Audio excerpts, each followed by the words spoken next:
a small percentage of people that apply. It's a random audit, but we'll talk more about that in this section. We're also going to look at the exam application. How do you complete the exam application?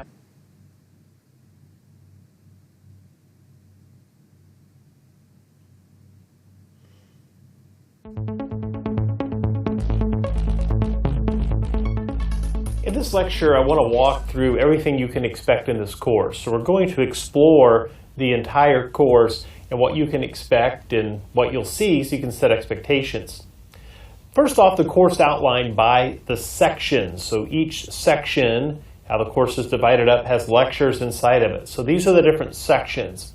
So preparing to pass the PMP, get the most from this course. We'll talk all about the resources and some strategies here on how you can get the most from the course. We'll look at the PMP exam domains, the PMBOK Guide 6th edition, so we're going to walk through that, project management foundations, talk about related areas of project management, different project management components, project environments, the role of the project manager, and then we get into the specifics to the PMBOK. And now we're actually, components, environments, and the role of the PM, that's chapters 1, 2, and 3 of the PMBOK. But the really specific stuff in the PMBOK Guide begins in chapter 4 of the PMBOK, and that's implementing integration management. So we'll have a whole section on that.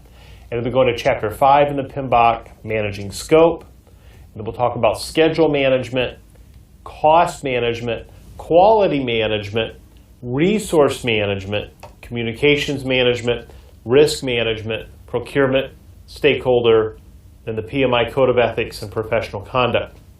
So you can see it really follows the PMBOK Guide. These are each sections in this course.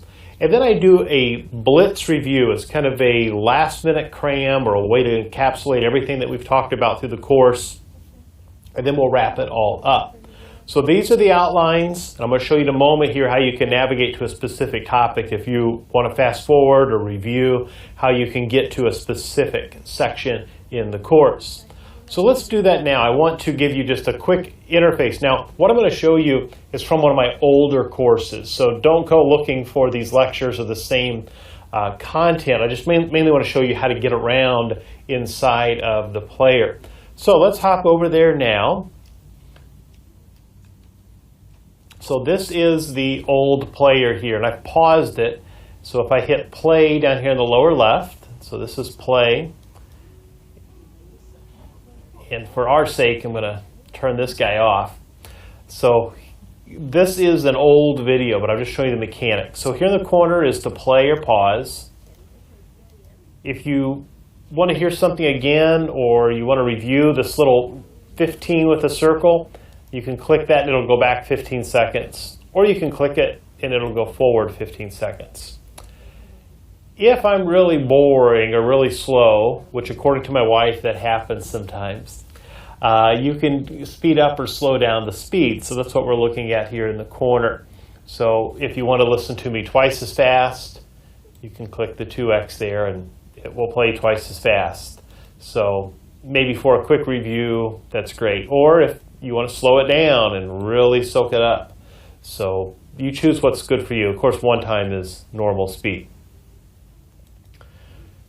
In the upper left-hand corner is the name of the video you're watching. This is before you begin right now. There's the section and the lecture number when you hover your mouse up in the left-hand corner. You click this little menu and all the way to the left, whatever that guy's called, and that will show you the entire course layout. So if there's a section that you want to jump to, you just click that and this will show the entire course outline basically. And then you can click any section and then you can see the lectures underneath. Notice that some of these lectures have something in blue. So in this older course, of course, it'll be different in our course right now. This is old for just example's sake. If you click any of these things in blue, these are the resources. In the lectures, I'll mention a resource, so you know that's how you're going to go get the resource. So that's where one of the places that resources are found. And so you can see them all at once over here. And if you scroll all the way to the bottom, then you can see how much further you have to go. And then you can see how many have you completed of each section. When you want to put that guy away, just exit, and you're back into the course. Across the bottom here, some interesting things. We have Browse Q&A. So if you have a question, you can go here, and maybe other people have had the same question regarding that lecture. So this is where you interact with me. This is the best place to do it. Don't send me an email. Don't track me down through Facebook. Send a message right here, because other people may have the same message or have already asked it. In addition, I have some teaching assistants that work with me because I'm not available 24/7. And I know that this information is critical to you as you work to pass your exam. So I have other people that also help besides me answer questions in the course. So if you send me an email, it's just going to get backed up in my email queue. It's better to come here first in the Browse Q&A and look to see if other people had the same question, and you can ask your question as well. And then they'll respond to you, they being me or the teaching assistants that I work with in this course. You can add a bookmark. If you want to come back and watch it later, you need to pause it. Although I think most of these lectures you're going to find are short enough, you can watch them in one sitting, but you can add a bookmark, and especially for review, review this, and there you go. So later, when you want to come back to your bookmarks, it'll show up. Let me pause here, move this guy out of the way.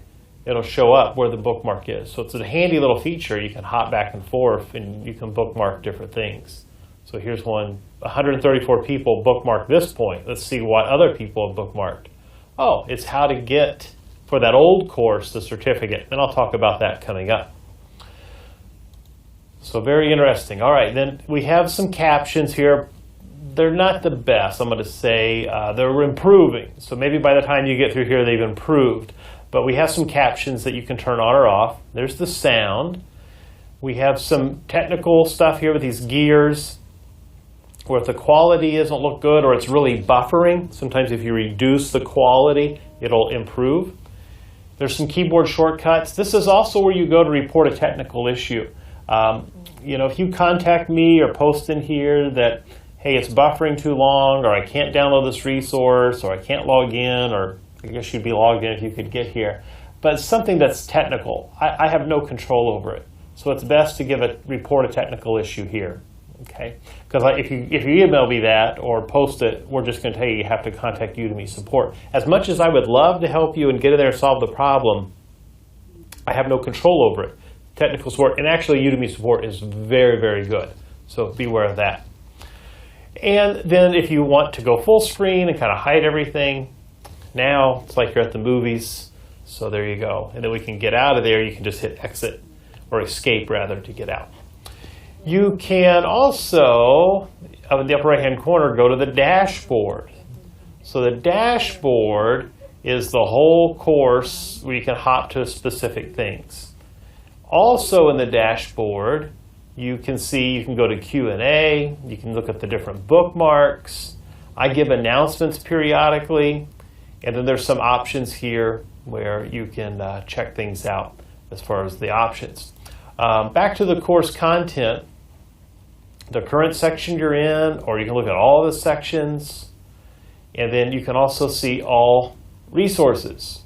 So this is where you can get all the resources to download that are included with this course. And this, of course, is where you can search what the current section or all sections. You can search for a particular keyword or scroll through the outline.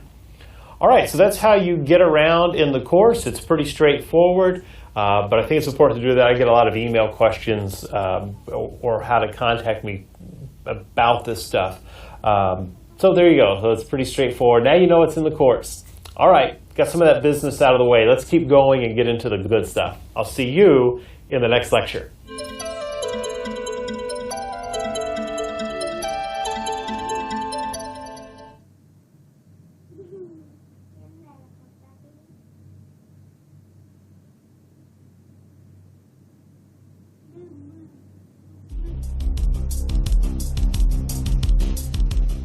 As you know, not everyone can take the PMP exam.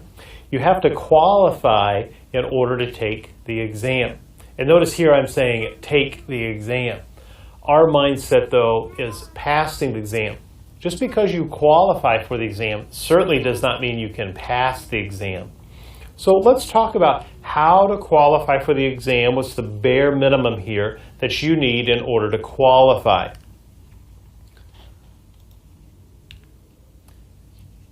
Well, the PMP requirements, you'll complete your application online. Once you complete this application, you'll get a response about whether you've been audited or not. You'll get an eligibility letter from PMI that'll have your authorization to test letter, be an email. And you have one year from when you've been approved to actually go and pass the exam. Now, an individual, not you, but an individual, they can take up to 3 times within 1 year to attempt to pass the exam. You aren't going to need 3 times, of course, but you can take up to 3 times in 1 year. If an individual fails the exam 3 times in 1 year, they have to wait an entire year before they can reapply. But that is not going to be you. You're going to knock this thing out. So we'll keep that positive mental attitude. There are 2 paths to certification, with a college degree or without a college degree. Let's talk about with a degree first. So starting at step 1 here, within the last 8 years, you have to have 36 non-overlapping months of project experience. So you have to have project management experience or leading project management tasks. Step 2, within the last 8 years, your cumulative experience must be 4,500 hours leading project management tasks. Step 3, you need 35 contact hours of project management education. That's this course. That's why a lot of you are taking this course. Step 4 is you could have a possible audit, and we'll talk more about audits coming up. And then step 5, you have to complete the 4-hour exam. PMI doesn't tell us what the passing score is. It's a pass-fail exam. But they'll give you some idea, some metrics as if you're above target or below target or things like that. So it's a 4-hour exam. They don't tell us the passing score. So this is if you have a college degree or better. If you only have a high school diploma or a global equivalent, you can still qualify for the PMP. It's just you have some more stringent requirements. You can see step 1, within the last 8 years, you need 60 non-overlapping months of project management experience. Step 2, you need 7,500 hours leading project management tasks. Step 3, same thing, 35 contact hours. Step 4, a possible audit. And step 5, passing the PMP exam. Let's talk about this first step. We saw with a degree, you need 36 non-overlapping months. And with a degree, you need 60 non-overlapping months. Well, what does it mean by a non-overlapping month? Consider the unique months of experience. Let's say this is you. Project 1, 2, 3, projects 1, 2, and 3 all overlap, right? Because project 1's happening from January into May. Project 2 is happening from February into about July. And project 3 starts in May, and it goes all the way out to October. So a unique month of experience means not the number of projects that you managed, but the number of months you were serving as a project manager, actually, that you were on the bench, that you were actually managing projects. So I can't say here, well, I get 1 month for January, 1 for February, 1 for March, 1 for April, 1 for May. I can't take 5 months for project 1 and then say now, project 2, it goes February to July, so that's 5 more months, and then May to October for project 3. No, it's unique months. So in this instance, you get 1 month for January, 1 month for February, and so on. Anytime that I'm working as a project manager role, that time counts as unique months of experience. Just because projects overlap doesn't mean I get double the hours or double the months of experience. So in this instance, that's 12 months even though there are multiple projects, that's 12 months that are non-overlapping. 12 months total experience. I don't get it counted double because there's multiple projects or 2 or 3 times. However, if I work 20 hours on project 1 and 20 hours on project 2 and even 10 hours on project 3, that's cumulative. Those count towards the 4,500 or the 7,500 hours that you would need, depending on with a degree or without a degree. So that you do get a count, the number of hours that you work. But the number of months have to be unique. So basically, with a degree, you have to have 3 years managing projects. Without a degree, you have to have 5 years managing projects. So that's the catch there, the unique months of experience. Your PMP exam fees, all right? Yes, there's going to be a fee. $405 if you're a PMI member. As of right now, it's €340. $555 if you are not a PMI member, or €465. It costs $129 to join PMI plus $10 application fee, or $105 plus €10. So let's think about this. $405 if you are a PMI member. That's what the exam will cost you. It's basically $139 to join PMI. So you take 405 plus 139, just say 140, you're looking at 445. So you save about $10 here by becoming a PMI member. And you can do the same with the euro. You can do the math. You can see it's more cost effective to join PMI and get a small reduction. The other reason to join PMI is you get access to the PMBOK guide in electronic format. You also get a host of other resources and benefits. But that's one of the primary things, is you get these resources as part of your membership. The one thing I didn't put on this slide, and I'll go ahead and mention now, is you also want to consider joining your local PMI chapter. I'm a big proponent of local PMI chapters. It's a great way to meet your colleagues or to network with people in your area. You get to hear different guest speakers. They meet usually about once a month. They have a little dinner, and there'll be a guest speaker. It's good networking, good for job hunting, things like this. Just a great way to network in your community. And I always enjoy going. When I travel, I often speak at different PMI chapters. If you're a PMI chapter member and you'd like to have me out, you can always reach out to me. But if you are looking for a place to network, I really encourage you to go to these PMI chapters. And it's usually about $20 to $40 a year, depending on where you are. But it's a really good thing to do. So you pass the PMP, now what do? Well, I think it's really important that right now you not only set a goal to pass the PMP, but you also set a goal of how you're going to reward yourself when you pass the PMP. Make it something valuable or something that you normally wouldn't do. You can do anything from you're going to go see a great movie, or you're going to travel, take a weekend away with your sweetheart and go see a play or a concert or something. Maybe there's a favorite restaurant that you're not going to go to until you pass the exam, and then you're going to go and have that nice meal. Or do something extravagant. You'll take a cruise or a vacation. But I think you want to create a reward for you. Do some rewards and recognition for the work that you're putting in. After you pass the PMP, then you have to worry about professional development units. We don't need to worry about that now if you're not a PMP. You want contact hours. This course is contact hours. So after you're a PMP, then you get PDUs. So then after the PMP, you need 60 PDUs per 3 years. And I'll talk more about that later. And then share your story. Encourage others. Come back into the class, post a review, get in your Facebook groups, your LinkedIn groups, and tell other people what worked for you.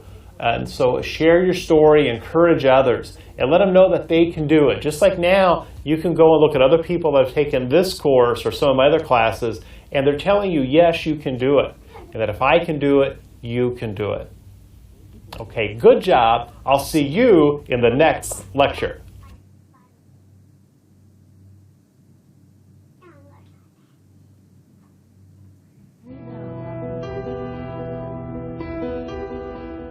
I know there's a lot of anxiety surrounding applying to take a test. It's like a very rigid process, and it's a little bit scary. It's really not that bad when we break it down. You're applying to prove your experience, to prove your knowledge. And then the test is a problem solving or a test of what you truly know. So the first hurdle is just applying for the exam. So in this lecture, I want to walk through some information about applying for it. And we're actually going to go out to PMI's website. I'm going to show you the approach that's current today on how to apply for the exam. So first off, you'll complete your application online. You're going to go out to pmi.org. You have to join PMI, create a username and password, and join, not necessarily pay to join, but to create an account on their website at this point. And then you can start and stop and save your application. You have 90 days to complete your application from when you start it. So I encourage you to complete your application. Don't wait. So you're going to start now. And then you can start it and stop it. If you need this course for your contact hours, you can complete everything else in the application except for claiming completion of this course. Then when you complete the course, you can go out and put the date in and hit submit, and you're ready to go. So I'm going to walk you through that now. So let me hop over to PMI's website, and let's take a look at what the process generally looks like. So I've already created a user account on PMI's website. So you'll do that as well in order to begin your application. Then on PMI's website, we'll come up and choose certifications. From certifications, are you ready to apply? This is where we can go to apply. But you might want to read this. This has information about all the different certifications. So we want the PMP, and you can go in to learn more if you really want to see what PMI has to say, in addition to what you're already learning. Well, this exercise is about applying. So we're going to click Apply Now. From here, it's asking, well, which one do you want to apply for? Of course, we're after the PMP. So you can see I've already started a PMP application, so I want to continue working. If you've not yet started it, it'll say apply for PMP. So I'm going to continue working. It looks the same. And you can see I really haven't done anything. I just clicked the link a few minutes ago. So the step application, add a home address. So you've got to put in your home address, your org, and so on. And it's going to walk you through contact information, phone numbers, and then you get to choose your education. So this is how you go through. And then you'll go to requirements, and this is where you have to start proving your eligibility. Now notice with each one of these you can click Save and Continue. So this is how you can start and stop it. It'll remember what you've put in, so you can save it and stop it. This eligibility worksheet gives you some insight as to how many hours you have yet to document for your unique experience month, your total hours, and then your contact hours. So as you complete these requirements, so for example, the PM education, so you can add some education here. So for example, this course is the PMP Exam Prep Seminar taught by Instructing.com LLC. And when you started the course, it ended the course. So here I'll just say 7/1 just for fun of 2017 all the way through. It took me, let's say, all the way to the 31st in the July. 35 hours is how long the course is. Qualifying hours 35. The reason why it's two separate ones, you might be taking a seminar where it's 30 hours long, but only 10 hours of it counts towards project management. That's not the case here. It's 35 hours long, and you get 35 qualifying hours. So when I click Save and Add, I've added that in, you can see there's my education submitted. 35 hours is great. If I go back to the eligibility worksheet, you can see it saved it, all right? So there's my PM education hours, 35. I don't need any more. So as you add your experience and your unique months, it'll tally this up, and you can save it and come back and forth. Your PM experience, so this is where we need to begin documenting our work. So you click on Add, and then you have to list your titles, your role, the industry, And then you can do that for each one of your projects until you get to your unique months of experience. And we did the education already. So it's really not that, it's time consuming, but it's not hard. And then you can see you can go through the different business here.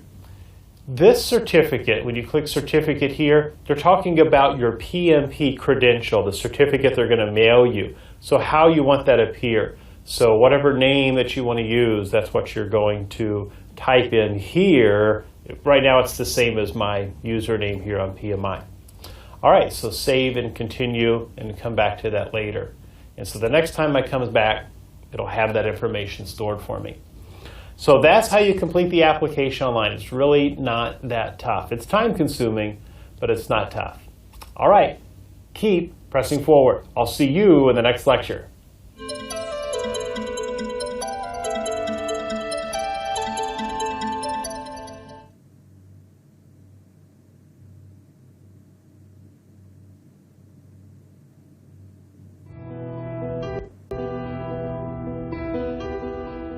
I know there's a lot of anxiety surrounding applying to take a test. It's like a very rigid process, and it's a little bit scary. It's really not that bad when we break it down. You're applying to prove your experience, to prove your knowledge. And then the test is a problem solving or a test of what you truly know. So the first hurdle is just applying for the exam. So in this lecture, I want to walk through some information about applying for it. And we're actually going to go out to PMI's website. I'm going to show you some the approach that's current today on how to apply for the exam. So first off, you'll complete your application online. You're going to go out to pmi.org. You have to join PMI, create a username and password, and join, not necessarily pay to join, but to create an account on their website at this point. And then you can start and stop and save your application. You have 90 days to complete your application from when you start it. So I encourage you to complete your application. Don't wait. So you're going to start now. And then you can start it and stop it. If you need this course for your contact hours, you can complete everything else in the application except for claiming completion of this course. Then when you complete the course, you can go out and put the date in and hit submit, and you're ready to go. So that's an exercise we have coming up, is to start your PMP application. So I'm going to walk you through that now. So let me hop over to PMI's website and let's take a look at what the process generally looks like.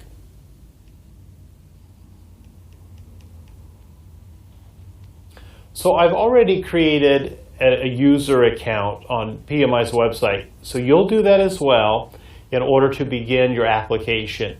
Then on PMI's website, we'll come up and choose certifications. From certifications, are you ready to apply? This is where we can go to apply, but you might want to read this. This has information about all the different certifications. So we want the PMP, and you can go in to learn more if you really want to see what PMI has to say, in addition to what you're already learning. Well, this exercise is about applying, so we're going to click Apply Now. From here, it's asking, well, which one do you want to apply for? Of course, we're after the PMP. So you can see I've already started a PMP application, so I want to continue working.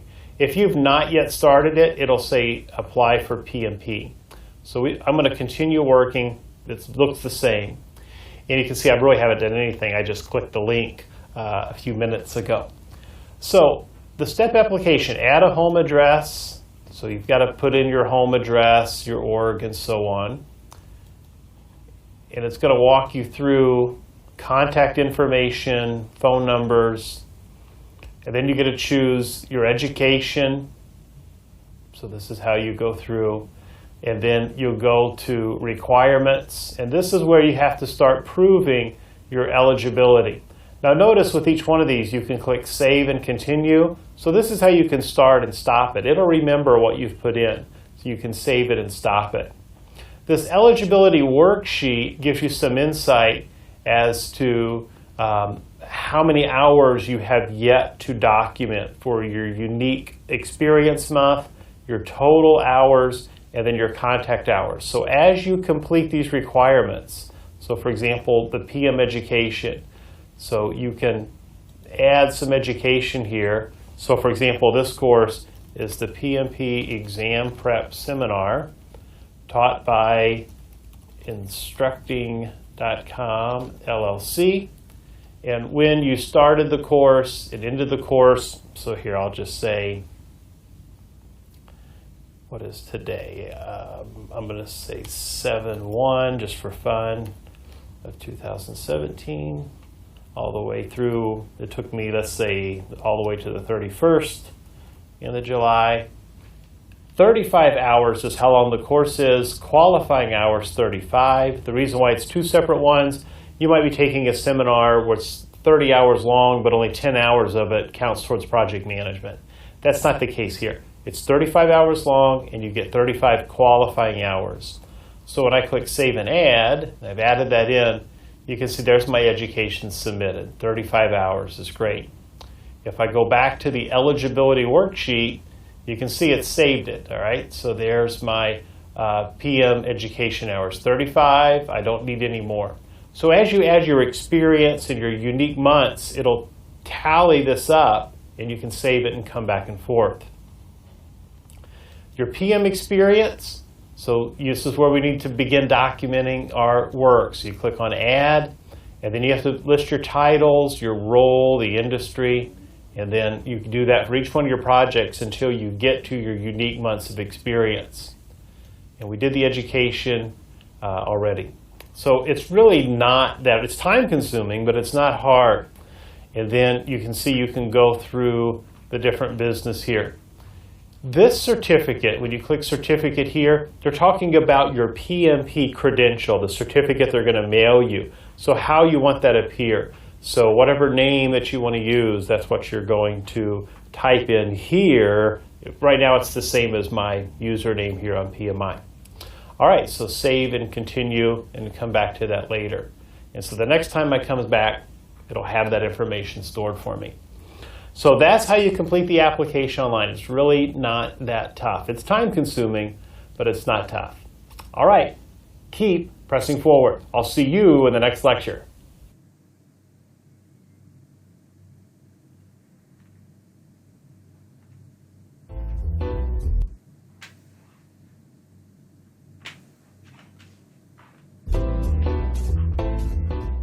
In the last lecture, we were talking about how to qualify for the PMP, and you saw one of the steps was a possible audit. And I just kind of breezed over that idea of an audit. Well, that's because I wanted to spend a little bit more time about it here at this PMP application audit. Yes, you can get audited, but why does PMI audit applications? Why even bother with that? There are three primary reasons why. One, it confirms your education and experience. Everyone that applies for the PMP could get audited. There's always a chance. When you apply, there's a chance. Well, it's a deterrent that people don't fake it, that they don't lie, because if they get caught, they're out. They don't qualify to take the exam. So it confirms education and experience.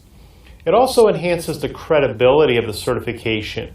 You may remember a few years ago where a particular certification in IT, I won't mention the name, but it wasn't that hard to find actual test questions online. Well, the auditing the application gets rid of those paper certifications, that it's a hard exam, you have to qualify for the exam, not everyone can take it, so it makes it a little bit more exclusive or proves experience. And we can get into the whole debate of does it prove experience, do people still lie or not. I think the overwhelming majority of people are honest. I know you're going to be when you apply. And then the third step is, as I mentioned, it filters out paper project managers, that you have to document your experience and then prove that if you get audited. And of course, not everyone will get audited. Here's the truth about audits. There's only one way to avoid an audit, and that's don't apply for the exam. There's no magic word or shortcut that will bypass the potential audit. If you're going to get audited, you're going to get audited, just the way it is. It's part of participating in the program. A small percentage of applications are randomly audited. It's a random audit. Now, PMI can audit based at their discretion, But automatically, when you submit your app, you're either audit or not. It's a random process. So audits are random. You can't avoid the chance of an audit. It's random. It's not profiling. They're not going to say anyone that uses this particular keyword, we're going to audit them, or anyone that graduated from this university. No, it's a random. It's not profiling. There is a small chance that you'll be audited. And I've met a lot of people over the years who have been audited. So what happens if you're audited? It's really not that scary. To begin with, it's your Category 1 or Category 2. Category 1, you verify your PM experience, your contact hours, which will be the certificate from instructing.com, this course, your also your formal education, so a copy of your college transcripts or your degree. If you have a high school diploma, you're Category 2, so you verify your PM experience and your 35 contact hours of project management education, again, this course. So then you get into you verify your PM experience. Now this is from the audit instructions on PMI's website.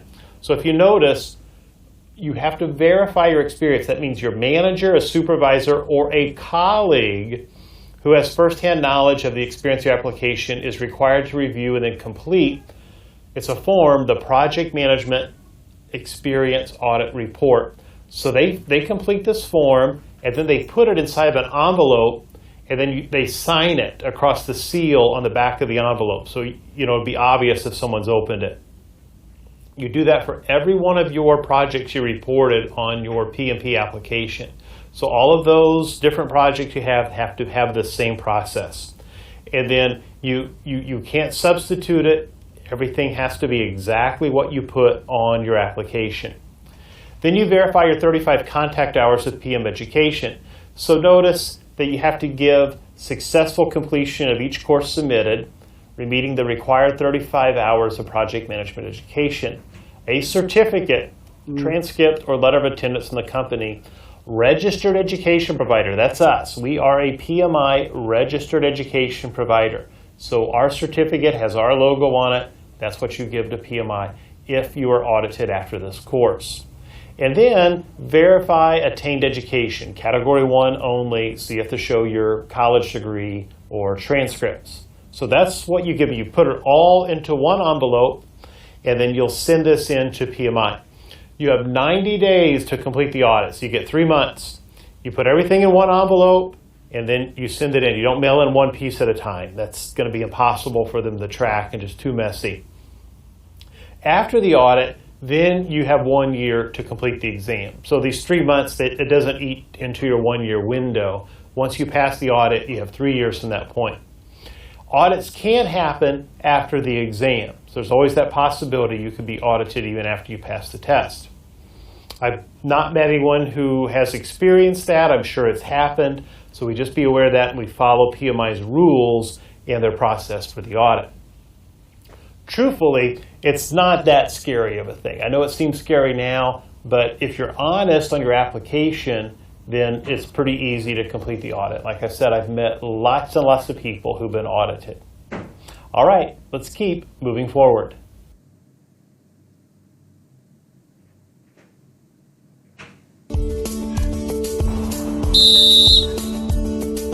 A ton of material, right, in this section on schedule management. I know there's lots and lots of processes and terms here. It can seem a little bit overwhelming, but it's really important for you to know these terms and then know how to apply these terms in your role as a project manager and for your PMP exam. So the information that we talked about in this section, what's most important? I think what's most important will be the terms.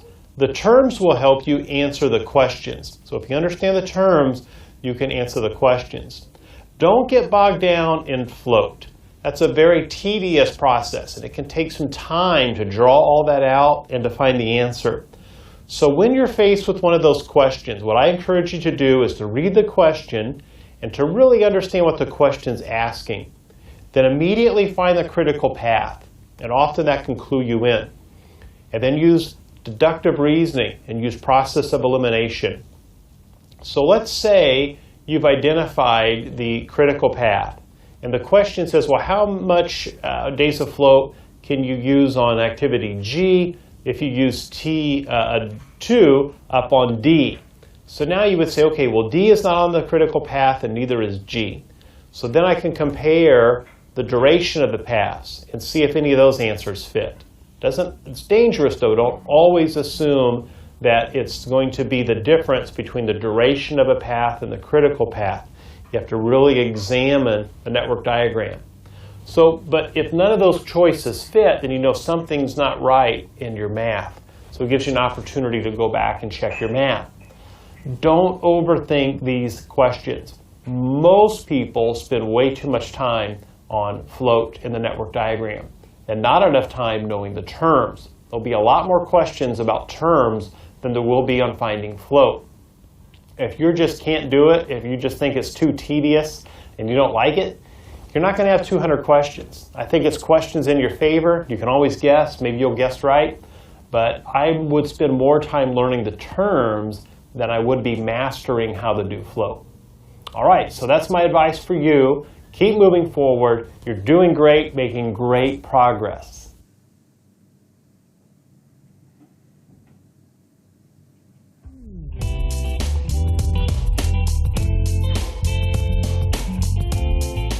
Great job finishing this first section on earning your PMP.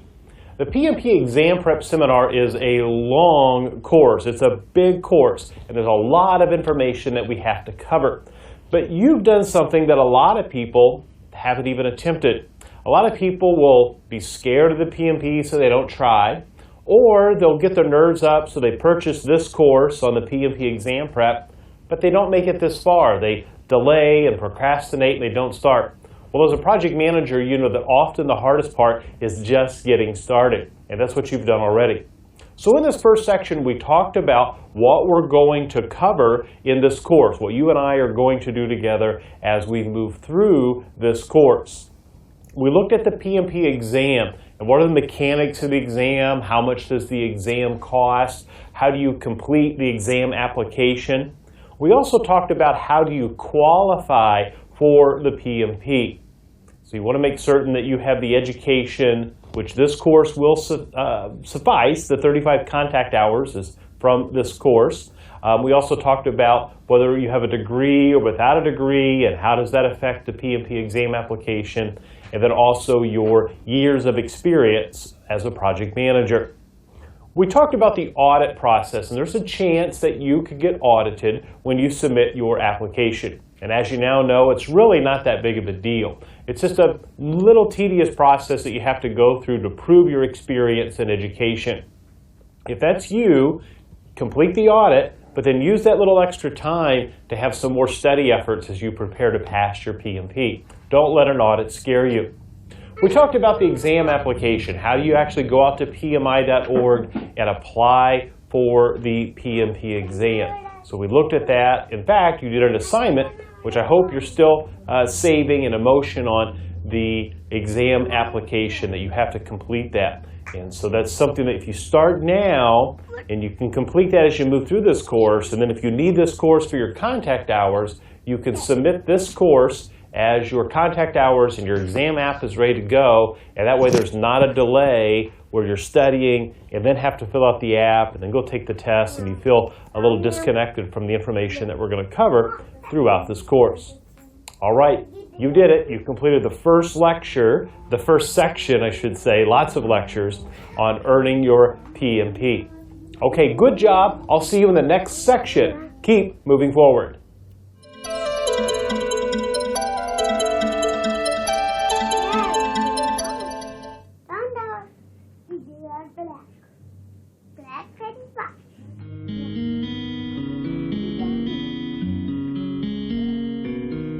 All right, welcome to section 2 in our course about the PMP Exam Prep Seminar. In this section, we're going to talk about how do you get the most from this course. You've paid for the course, you're investing time in the course, and the goal of the course is you passing the PMP. So we might as well create a strategy about how can you get the most out of this course. no one wants to take a class and then get nothing from it. You need to see some return on investment. So I'm going to show you how I've designed the course to help you get the most from this course. Our first goal is you passing the PMP, and I know that you can do it, that you can pass the PMP. Well, our second goal, though, is to have a good understanding and a good base of how can you apply this project management principles in your role as a project manager, because we want to have some good practices, and we want to see a return on investment beyond just the PMP. Now, make no mistake, our first concern is you passing the PMP. That's our number one goal. You and I, it's you earning the PMP. So in this course, I'm going to start off by talking about some frequently asked questions that I've taught this course since early 2000, and I've taught for a long time online, and I get the same questions over and over and over. And many of these questions are answered throughout the course, but I think they're important, and I just want to set the answers for those up front so you know what's coming, and you may have some of these questions rattling around inside your head right now. So we're going to talk about FAQs. I'm also going to address this issue of, am I earning PDUs, professional development units, or contact hours, and what's the difference? So we'll nail that down, and that'll be clear for the remainder of the course. Yes, you get a certificate of completion. The number one question that I get every day from people is, do I get a certificate of completion? So you know those folks aren't watching this particular lecture, or they wouldn't be emailing me asking about the certificate of completion. So in this section, I'm going to show you how to claim the certificate of completion and why you need that if you're audited, like we talked about in the last section. So certificate of completion we'll talk about. We're also going to look at creating a study strategy. You want a strategy in a project, well, you need a strategy as you study. So you're studying to pass the exam. That's our number one goal here. We're going to look at the entire PMBOK Guide 6th edition. Don't worry, it's at a high level. But we're going to walk through all the different parts of it, and that will help us on the remainder of the course as well. I do have some resources throughout this course, so I'm going to show you how to download those resources and how to navigate the interface to download those so you can utilize those resources. And then you'll have an assignment where I'm going to give you some resources to download so you can test it out. And then I'll talk about maintaining your PMP, that once you pass the exam, and you will pass the exam, I'm going to keep a positive mindset. I'm going to talk about after the exam, well, what do you do now that you're a PMP? How do you maintain that? And then I've got a new type of lecture that I'm going to share with you in this course, that it's called the PMP Coach. And I'm going to give you some real straightforward, frank advice to keep you going towards earning your PMP. All right, a lot of information to talk about in this section, so let's hop in right now and talk about how can you get the most from this course.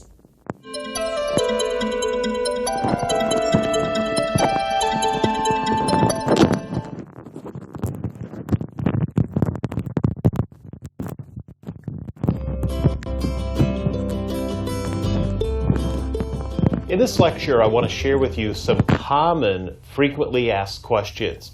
So I'm going to walk through these. If you have additional questions, use the Q&A that we looked at in an earlier lecture.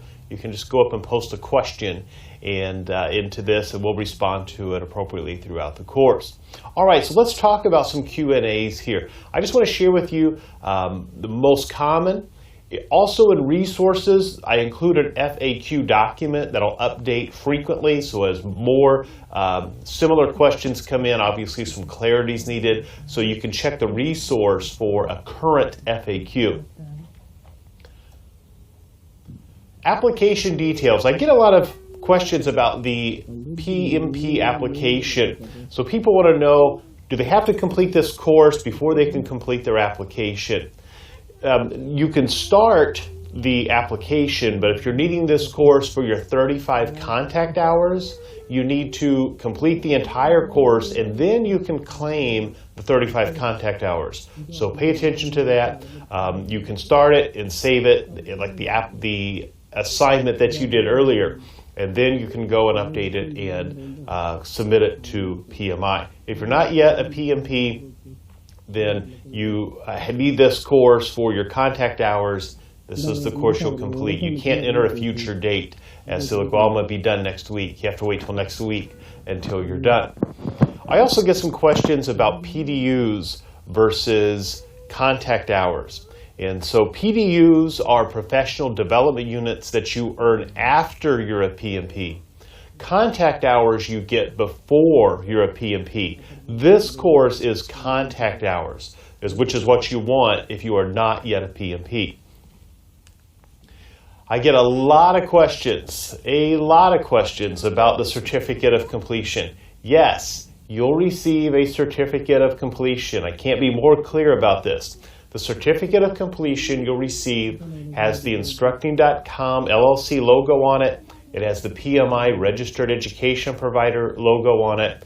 And you get this at the end of the course. You'll see that there is a lecture, the next to last lecture in this course has a web link where you'll go and complete a form.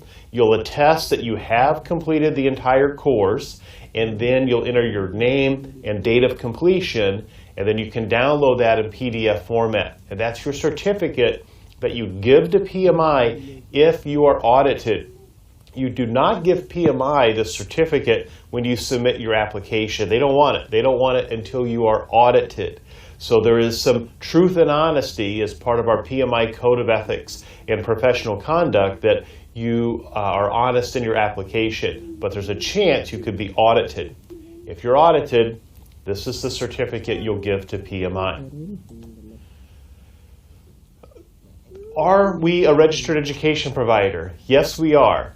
My company, Instructing.com LLC, we're a PMI registered education provider number 4082. And you can hop out to PMI's continuing certification registry, which is ccrs.pmi.org, and you can search for Instructing.com and see all of our courses and our credentials and so on, including this class, which PMI has reviewed as part of our annual cycle, our 3-year cycle, to be a registered education provider. So this is right from PMI's website, what you're seeing on your screen here, that yes, we are a PMI registered education provider, and this course is accepted by PMI. Another question, will you review my application or take a phone call to discuss my project? No, I'm sorry, I can't.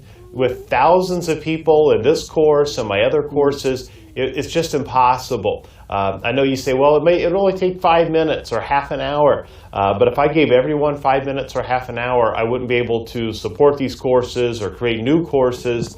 And I teach live classes. I travel quite a bit, and I'm writing. So I just don't have time to take on that additional effort. So I'm sorry, I can't. But really, if you follow what we've discussed in the course, and you are very concise in your application, you'll be fine. But thank you for understanding, but I can't do application reviews. I just physically am unable, don't have enough time in the day. All right, that is the big FAQs. Again, you can go up to resources and look at all the other ones that we've updated since the start of this course. These FAQs are based on other PMP exam preps I've done over the years. So these are the most common questions. If you have a question that's not in the FAQ document or it wasn't addressed here, use the question and answer feature so that others can see that as well. And you can also search the Q&A feature because someone may have had the same question that you had, so you can go and check that out. All right, keep moving forward. I'll see you in the next lecture.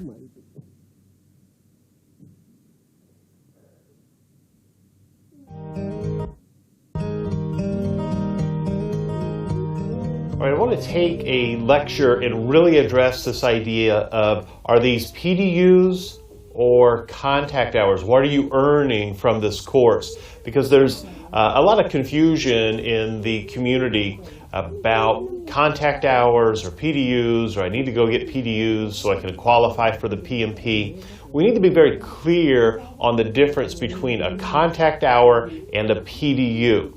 And so I've mentioned this a couple of times, but I just want to nail this down once and for all. This course has both contact hours and PDUs. Let's look at contact hours first. All right, so if you are not yet a PMP, you want and earn contact hours. You don't get any PDUs if you are not a PMP. So contact hours are before the PMP. It's educational hours like this course. So this course is worth 35 contact hours that you can use for your PMP application. So contact hours are what you want and what you earn in this course. If you are a PMP, then you can earn PDUs. So once you become a PMP, then you want PDUs. You could only count PDUs from education, and there's some other things we'll talk about later, but only from after you're a PMP.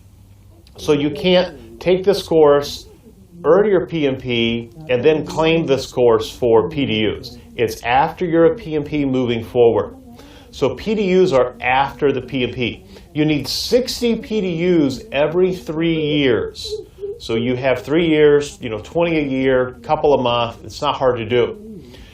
If you are already a PMP, and I know some of you are, and you're taking this course as a refresher, this course has 35 PDUs for you. So in PMI's website, it's ccrs.pmi.org. You'll log in. If you're a PMP, you don't do this if you're not yet a PMP. If you're a PMP, you'll log in, and then you can search for instructing.com LLC. We're a PMI registered education provider, number 4082, and you'll look for activity ID. It's 109 EPSWB. So 109 EPSWB. And then the 35 contact hours, the 35 PDUs, are distributed 25 PDUs for technical, 5 for leadership, and 5 for strategic.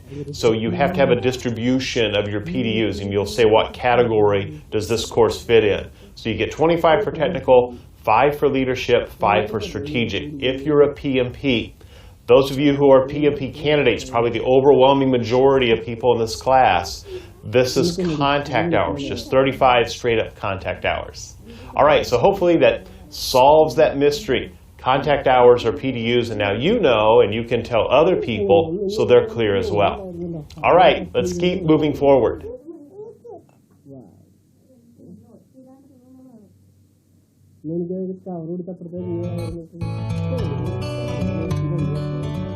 You do earn a certificate of completion for this course. As I mentioned several times, you will only need the certificate of completion to give to PMI if you're audited. Well, you probably want to go ahead and get the certificate of completion. Maybe you want to hang it up in your office or have it as a souvenir reminder of all the fun you've had in this course. But the main reason you want it is if you're audited, you give that to PMI. So how do you get this certificate of completion? You want the certificate of completion that is in the next to last lecture in this course. So you've completed the entire course, and then the next to last lecture is how you get your certificate. You have to attest to course completion. You have to swear that you have completed the entire course.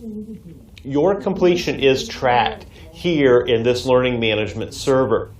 So if you are audited, PMI will look at that certificate, and if they ask us, did you complete this course, we can look and see if you did or not. So you have to complete every activity, every assignment, every lecture, the entire course. You can't save some for later. Everything has to be completed in order to really have that certificate of completion. And as I mentioned, PMI can audit you, and if they do, they'll want to see that certificate of completion. Well, I'm going to show you what that process looks like. How do you get the certificate? So we're really clear here, and you won't have any questions about the certificate of completion. Now I'm going to show you, let me hop over, and I'm going to show you, this is from a previous course. So it'll look slightly different in this course, but it'll be the same process, okay?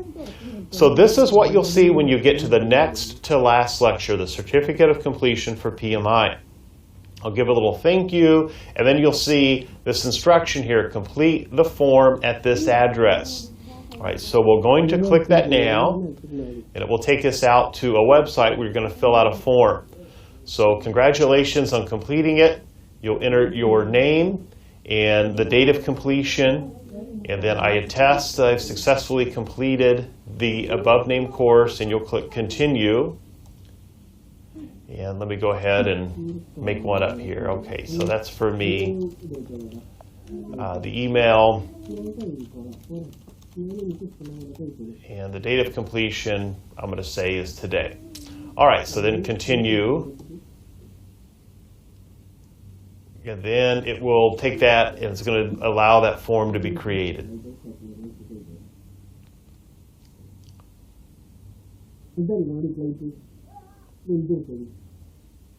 Okay, so this is where you get to the certificate. This is the certificate that you want. So you get a couple of pop-ups here. So you have to enter your name. So enter your name exactly as it is on your ID and that you have entered it on your PMP application. And then if you scroll down a little bit, all right, the date that you completed it as well. So today's date for me, let's see, I said it was October 27th. So click down there and put the correct date in that I actually completed it. So I think it was the 21st or whatever it was. And then I'll confirm that. And then done. Okay. And then, yep, it's good to go. So it'll be very similar when you complete this. All right, so then it prepares the form of the completed PDF. And then when it's done preparing this, then you can download that and print it out or save it or whatever you need to do. So here, I'll go ahead and download it. And if we take a look, there's the PDF of what I just did, what I just completed, okay? So it has my signature on it that I taught the course. There's our logo, the PMI Registered Education Provider logo, and so on. And it's 35 contact hours or PDUs if you are currently a PMP. So that is the process you go through to get the certificate of completion. So yes, you'll get one at the end of the course. All right, so we're all clear on that.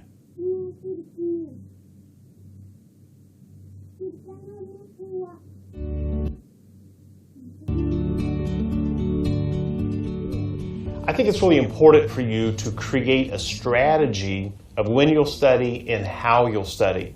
Now, don't get too bogged down in the planning and the specifics. You want to have a little flex. But the idea here is you want to create a general idea of your plan of when and how you'll study so that you have a, basically a schedule, just like you would a project, of when you're going to commit time to studying. So I think this is an important exercise, but don't spend hours and hours creating it.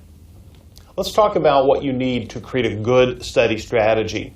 First off, you want to create a place to learn. So you want to emulate the exam environment.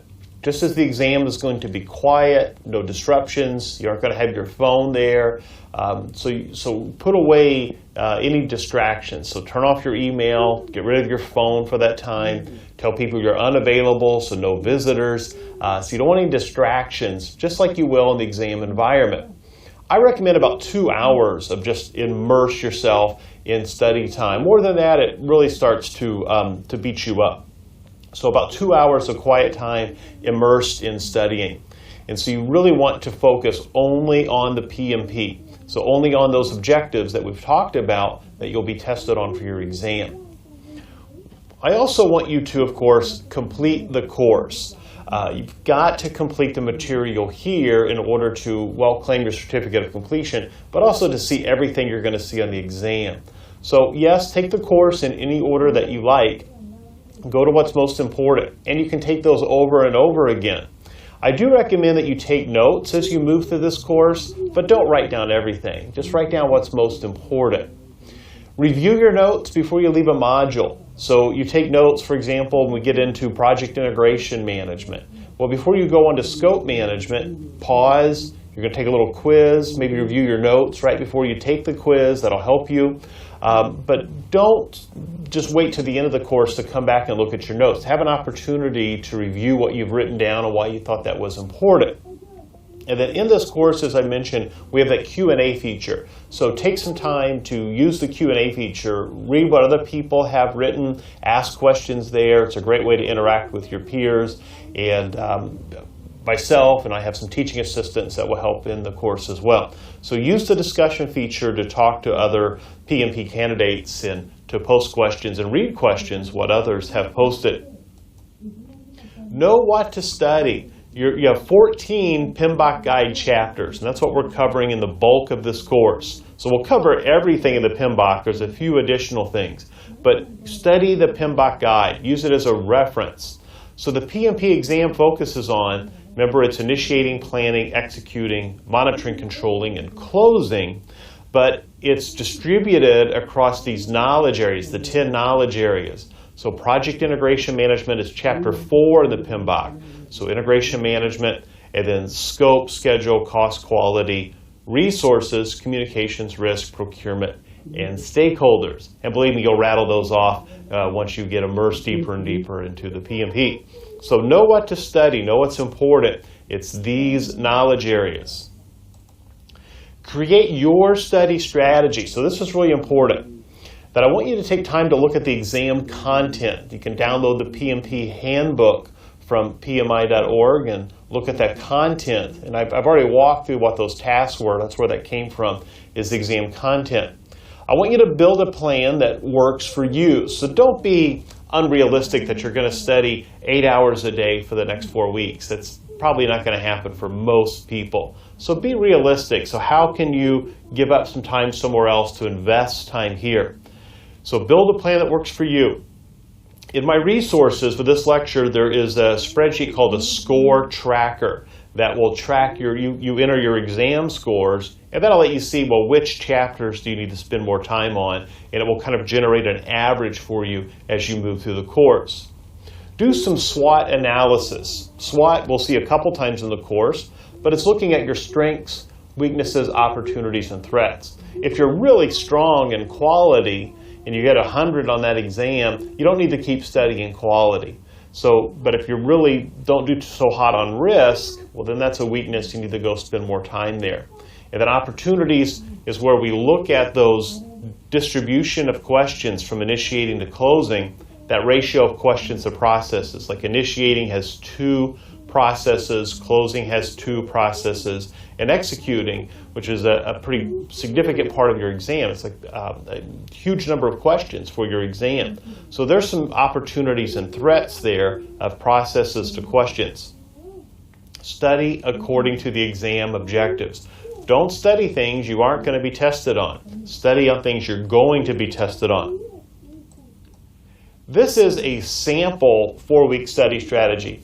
I'm not saying embrace this and make this yours. I'm just showing you an idea of how you could structure your study habits with this course in your time.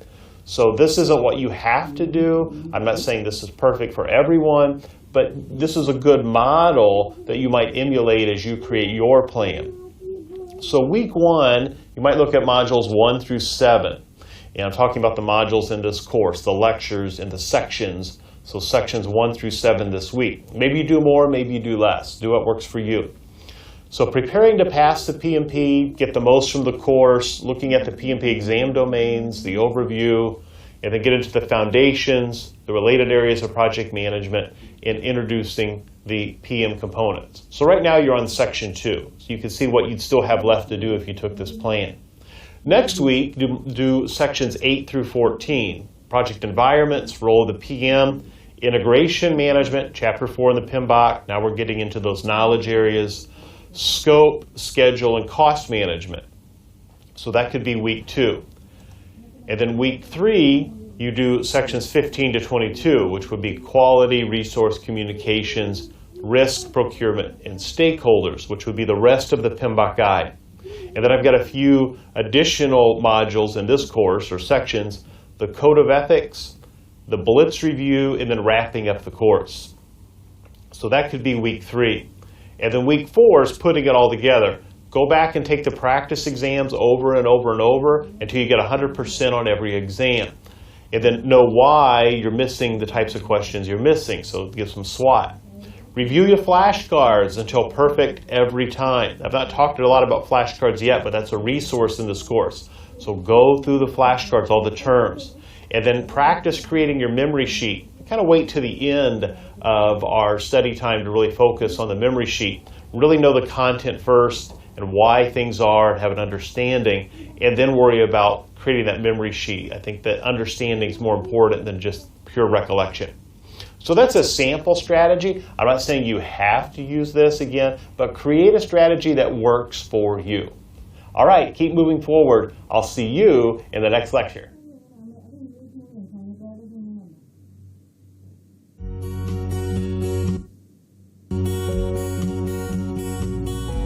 Your PMP exam is largely based on the PMBOK Guide 6th edition. So it's important to have an understanding of the structure of the PMBOK Guide, the contents, and what you're going to be tested on. So in this lecture, I want to walk through the PMBOK Guide and point out some things that you should pay attention to. And this will also set us up for the remainder of the course as we explore the PMBOK Guide and those processes and knowledge groups. So let's take a look now. The PMBOK Guide 6th edition has 10 project management knowledge areas. You've already seen those several times in this course. There are 49 processes in the PMBOK Guide 6th edition. And it also describes the best practices for project management. So what's new in the PMBOK Guide 6th edition? One of the biggest changes in the PMBOK Guide 6th edition is an addition of agile practices or adaptive environments. So you'll see that's a theme throughout the PMBOK and throughout this course. Now it's not a huge, overwhelming addition. It's a small addition in each knowledge area. So if you don't come from an adaptive or agile environment, I'll be explaining some of that as we move through the course, especially when we get into talking about project life cycles later on. But for your exam, you'll have to know some about agile practices and adaptive and iterative life cycles. So it's not difficult, it's just a little different than what you might be used to if you're in a predictive environment. There's also been an addition of trends and emerging practices in each knowledge area. So for example, we talk about risk, there'll be trends and emerging practices for risk. So we'll talk about that in each knowledge area as we move through the course.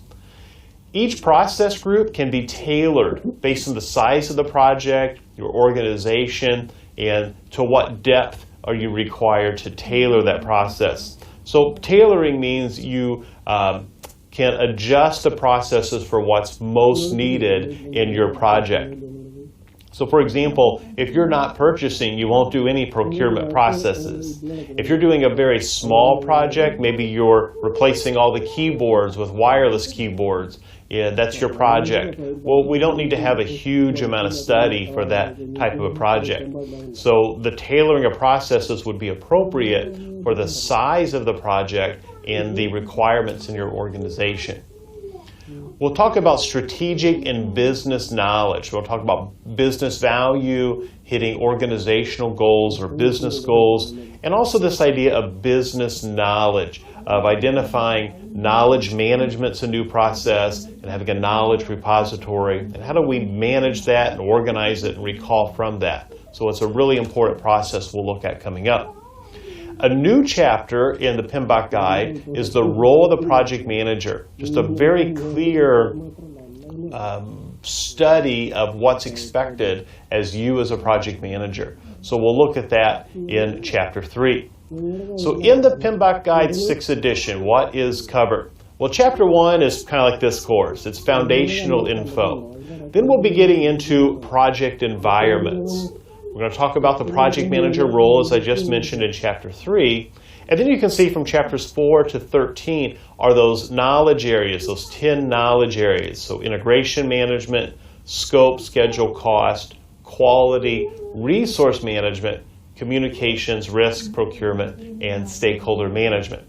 And that's the PMBOK Guide. You can see that this course follows that same trajectory as what we see in the PMBOK.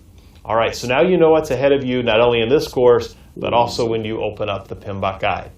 All right, great job. Keep moving forward. I'll see you in the next lecture.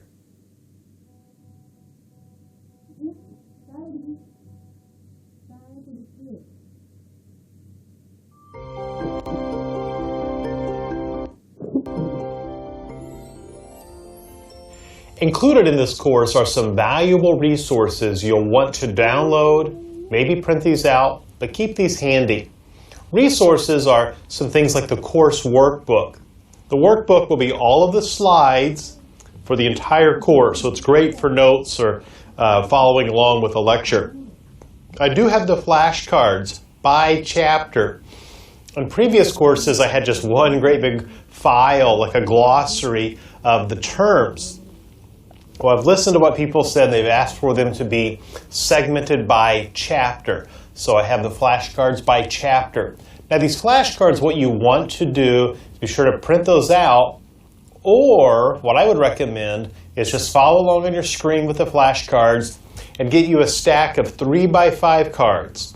And on one side write the term, and on the other side write the definition, and then buzz through all of those terms every day to really know what the terms. But the flashcards are a resource. I do have some games that are on my site outside of this learning management system that will help you learn the material. A couple of things here. The games, the links will be in a lecture. If you read the text, it'll say click this link to go play the game or something like that. You click the link. Don't try to right-click and save as, and don't go out to my website and hunt around for them. The actual URL will take you directly to the game. All right? It's not a download. It'll take you there and you play it online. It is Flash and HTML5. So it doesn't always work great on mobile, to be honest with you. It doesn't always work great on an iPad, but it is HTML5. If you're having trouble playing that, where you are, they may block that type of traffic through your router or firewall or what have you. So I've had some people tell me that. It's not going to hurt you if you can't go play the games, all right? It's just a little brain break. They're just kind of fun. It's just like a quiz based on what we've covered here. So don't freak out if you can't open it up where you are. You might try it somewhere else. I know it works great in Google Chrome, but just plan accordingly, all right? So there's games, but they're just a bonus. Don't invest a lot of time worrying about these games. Throughout the course, I'll have assignments. Assignments are hands-on activities. So usually with every assignment, not always, but most of them, there's a document that you'll need to print out. You can follow it on your screen, but it's just probably easier to do if you can print it out because you have to fill out a form. And it will be a little case study or an exercise, but it's a hands-on activity that you need to complete as part of your contact hours. But those resources will be given in the lectures that are assignments. The Excel worksheet, I have all of the formulas in one worksheet. So earned value management, the time value of money, the communications formula. So it's in a worksheet, and that's attached to this lecture. I just ask that you don't share these handouts. It took a lot of time and effort to create all these handouts and to create this course. So don't share it. Don't let me catch you sharing it online. I'm just begging you not to. Adhere to the PMI Code of Ethics and Professional Conduct, and I thank you for that. If people want a copy, say, hey, you can get a copy. Go over to such and such, wherever you bought this course, and send them to get the same thing. You did, why shouldn't they? And that's part of our PMI Code of Ethics and Professional Conduct. All right, great job. That's how you get to the lectures. The lectures you'll see throughout the course, they'll have, if there's a resource involved, it'll have a little resource that you click on. If there's not a resource, don't worry about it. But they're sprinkled in throughout the course, and you can try it out in an upcoming assignment on how to get the resources for this lecture. So you'll get a couple right now. All right, keep pressing on.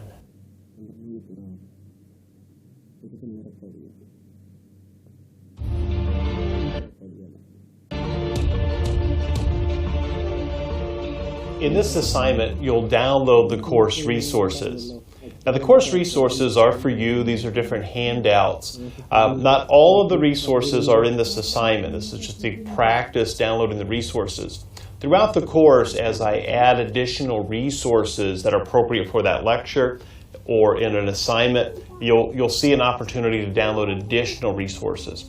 In this assignment, you're going to go back into the course and you're going to download the resources like the course workbook and the flashcards. It's very simple to do that. Let me show you how we do that in the course. What I have open is from a previous course. This is just a sample. our current course will look a little bit different than what we have here, but this is just to give you an idea of how to download resources. So when you fire up the course and you start a lecture, whenever you start a new lecture, if there are resources available, here in the upper left-hand corner, this little pop-up, resources available, will show up. So I've just paused this for our sake. Now what's interesting, from the past course, you can look at the people who bookmarked this. 52 people bookmarked this point. These little hashes down here, remember, are bookmarks. So folks thought that was important, probably information about where to get resources. So resources available, if I click that, this little menu here at the top, if I click this, it'll show me what resources for this lecture are available. Now this is from an older course. I'm only using it as a sample, so don't get worried if it doesn't look exactly what you see on your screen. So download the course resources. So in this assignment, you'll go back into the course and look for that. And you can see there's the memory sheets, you'll see flashcards, the course workbook. So there you go. If you scroll through the course, you can see all your different lectures here. And if you click on different lectures, you'll see there are some other resources. So if there's not a resource, they won't show up. If there is a resource, like there's none here in this particular chapter, but if there is a resource, they'll show up like we see here where it's expanded. So you just pay attention to that as you move throughout the course. All right, when you're done downloading the resources, you can just click that away, and then you can go back and play the video. Now again, that's just a sample from a previous course. They'll be slightly different in this course. All right, so that's your assignment. I'll let you do that now, and then I'll see you in the next lecture.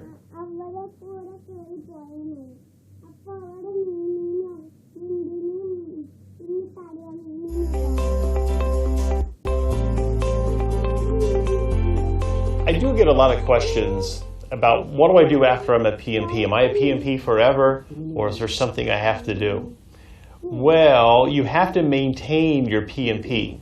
So right now, if you are not a PMP, this isn't really something to worry a whole lot about. Just know it's coming after you pass the exam, and you will pass the exam.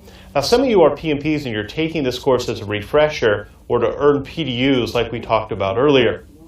Well, let's just be real clear on what PMI's requirements are to maintain your PMP. So a PDU, we know PDUs come after you're a PMP. A PDU is a professional development unit. You have to get 60 PDUs every 3 years. That's called your certification cycle. 1 hour of education is equivalent to 1 PDU. So you're a PMP, and then you take training, for example. There are some other ways, but training will give you 1 PDU per hour of education.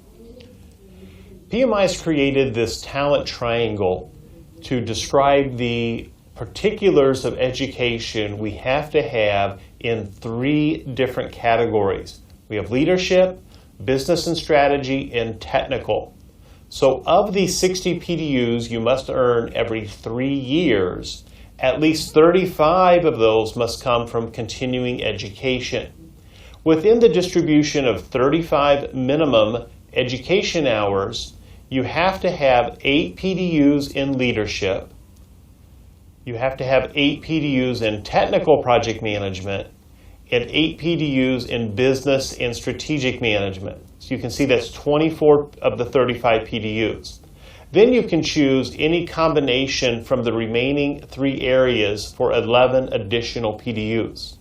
Now you're not limited to just 35 minimum education hours. You can get all of your 60 from education, but it has to be distributed with at least 8 in technical, 8 in leadership, and 8 in business and strategy.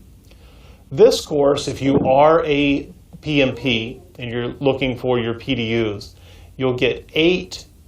You have to have 8. You'll get 5 PDUs in leadership, 5 in business and strategy, and there are 25 in this course in technical. So by taking this course, you do earn 35 total PDUs, but notice that it's only 5 in leadership and 5 in business. So you'll have to get still an additional 3 in the leadership and 3 more in business beyond this course. But all 35 can count towards your 60 PDU requirement. This went into effect back in 2015. The 35 minimum education, that's for all our PMPs. 25 is the maximum PDUs you can earn by giving back. So giving back are things like volunteering or working as a project manager. So you can only have a maximum of 25 giving back PDUs. So if you're creating new knowledge, like I write books, and so I get some PDUs for that, or if you speak at different chapter events, or you volunteer at a chapter event, you can earn PDUs for that. But you're only allowed to earn 25 total. So you have to have 35 in education, and then you can give 25 by giving back. Now here's a little nugget that a lot of people don't know. You'll get 8 PDUs just by working as a project manager. So you can have up to 8 PDUs just by being a PM. So there you go. That's a great way to get 8 PDUs right away.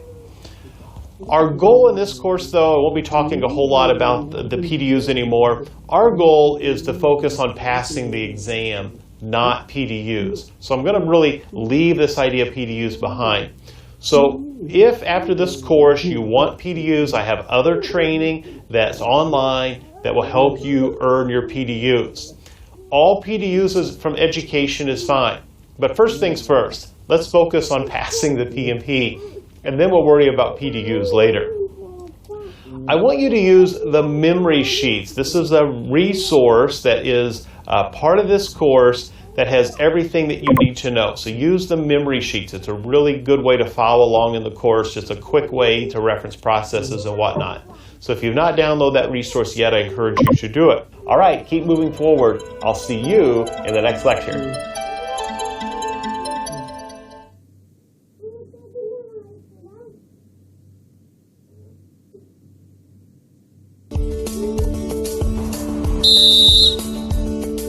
You're making progress here in this course, and that's a great thing. Because as you make progress, you're going to gain confidence. And your confidence may go up and down as you move through the course, and that's okay. But confidence is such an important thing that you need as an exam candidate. You need the confidence in yourself that you've done the work, that you've had years of experience, and you've put in the time to study to pass this exam. I'm not going to kid you, this is a tough exam. And I've heard from lots of people who have unfortunately not passed on their first attempt. Now the overwhelming majority of people that I hear from, especially after taking my course, have passed. But I know there are people that have taken courses elsewhere and then they've come in here to this course and gone on to pass. And yes, there have been some people who have completed my course and still were not successful. Now, I'm not telling you this to discourage you, especially so early in the course, but I'm just telling you this to show you that this is a tough exam. As I mentioned, I've had a lot of people, the overwhelming majority of people that I get feedback from have told me they've passed the exam. So I'm confident that what I'm sharing with you is the information that you must know in order to pass the test. But I want you to be confident as well. And how you're going to gain confidence is by continuing to do the work that's required in order to pass the exam. So when you get to the end of a chapter and there's a quiz and you don't do very well in that quiz, you can't just shrug it off. But don't get discouraged. Use that as an opportunity to learn. The questions throughout this course are part of the learning. And yes, occasionally I'll sneak a term in that I may not have mentioned in the lecture. Now, that's not to be unfair. It's because the questions are part of the learning process. So you see a term that you don't know, go search the Q&A, go out to Google and search it, look in the PMBOK, because maybe it's a term that's not even relevant to project management. And that's a distractor. It's the kind of things that you can expect on the test. Because those distractors are there, they're going to shake your confidence. They're going to make you doubt yourself, doubt your study. But doubt isn't something that we're going to allow. Because you have to think with a positive mental attitude that you've done the work, you've put in the time, you invested the money, and you can do this. I have confidence you can do it. And so you need to have confidence in yourself. And as you begin to have these wins as far as finishing lectures and finishing sections and finishing quizzes and doing the assignments, that's going to bolster your confidence. So right now and in these early sections, you might feel a little overwhelmed. But as we get deeper and deeper into the course, your confidence level will go up. But you have to stick with the course. All right. That's our PMP coach here. So keep moving forward. I'll see you in the next lecture.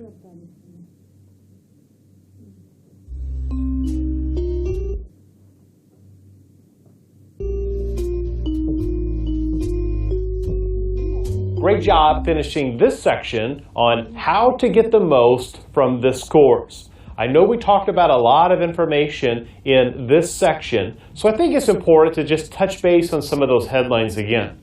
That we talked about FAQs, some of those frequently asked questions that I get all the time.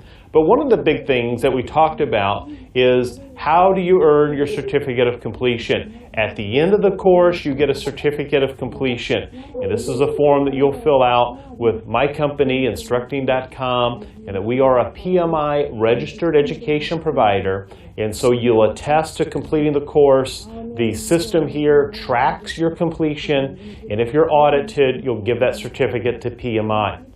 We also looked at PDUs or contact hours, and now you know the difference. Before you are a PMP, contact hours. After the PMP, you want PDUs, professional development units. If you're a PMP right now, and you're taking this course as a refresher, you'll get 35 PDUs because you're a PMP. If you're not a PMP, you get those contact hours, which is what you want, what you need about your exam. We talked about creating a study strategy, that how can you map out a strategy to best learn this material in order to pass the exam. And that's your goal, right, is to pass the PMP. I know that's my goal, is you passing the PMP. We looked at all the contents for the PMBOK Guide 6th edition at a very high level, really sets the tone for where we're going in the remainder of the course. So we mapped out the PMBOK Guide 6th edition. We did an assignment, we downloaded some resources, a little practice, and then throughout the course you'll see other opportunities to download resources. We talked about maintaining your PMP, how do you continue your education and maintain your PMP with PDUs, and then I gave you a coaching session, and you can look for more of those throughout the course. All right, good job finishing this section on how to get the most from this course. I want you to keep moving forward. Have confidence that you can do this. I'll see you in the next section.